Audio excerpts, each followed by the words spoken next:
Hi everybody, some news for today. I may sound a bit weird because I have a cold, so I'm not speaking as usual. Anyway, so what we see in the news today, like we got some malicious NPM packages that actually are designed to pose as OpenClaw installer and are designed to steal macOS credential through a remote access Trojan, RAT. And this is something you should watch, in your software supply chain. Do not blindly download stuff.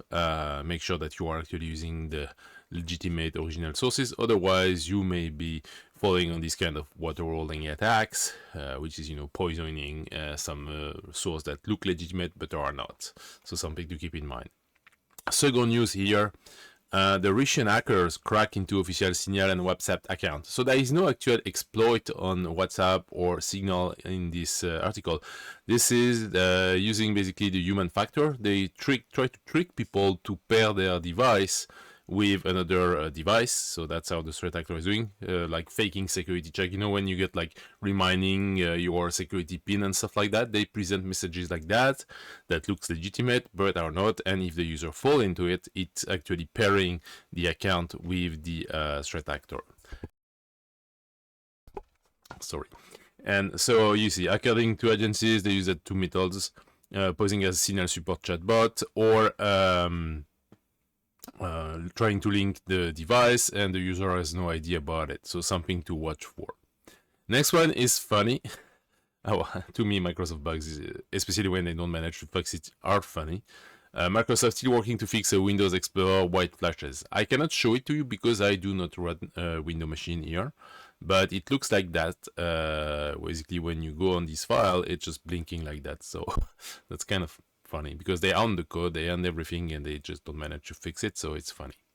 Finally, we are, what day we are? Monday, March 9 of 2026, and the world is going nuts. Everybody is bombing everybody. The US went nuts, and they decided to make sure that, I'm gonna let you drive to the conclusion yourself.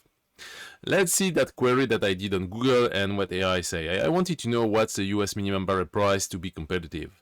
And you can see the US oil production generally require West Texas intermediate WTI price to be between $60-70 a barrel at least to remain competitive. And the higher it goes, the better it is for Texas and the US oil industry in general. And then we look at that graph of the trend and look at that. So we were clearly below the threshold of sustainable oil production in the US until suddenly a big mess happened in the Middle East. So you can guess what's happening there. If I would like to protect my friend in local oil production, I will not do things differently. So that's what it is. Is it related to cyber? Yes, because this is driving costs crazy on everything. Food, supplies, and things like that. This means that the priorities of organization is not going to be on anything that was not like top priority. It's more like switching to survival mode. So I don't expect growth or enhancing on security posture quite a lot or anything that is not like really mandatory because the market is on fire. And according to the news, it's not going to stop. I'm based in Quebec, so we speak in Canadian dollar. And they say that within like 5 days, we are going to go above $2 a liter, which is a growth of like 30% of the price of the gas. So that's going to be interesting. Like all the prices are going to do crazy. Our standard of living is going to degrade. We're going to have we're going to be more poor. This is what's going to happen, like everybody. So this really is nasty and really bad.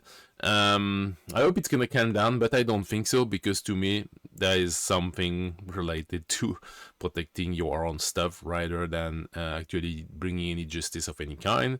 So that's where we're at. And that's it for today. Yeah, this is, cyber threat is linked to the global geopolitics and economy. And following that craziness, you can imagine that all the countries in this area are going to want to get some balance in a way. And we see that with the attack from Russian hackers and the like on North American interests. So that's something that we're going to see. Yeah, I'm gonna wrap on that for today. Yeah, I'm not specialist in that. This is just me, analyzing the things that yeah, this is not nice. So yeah, voilà. I wish you a great day and see you later.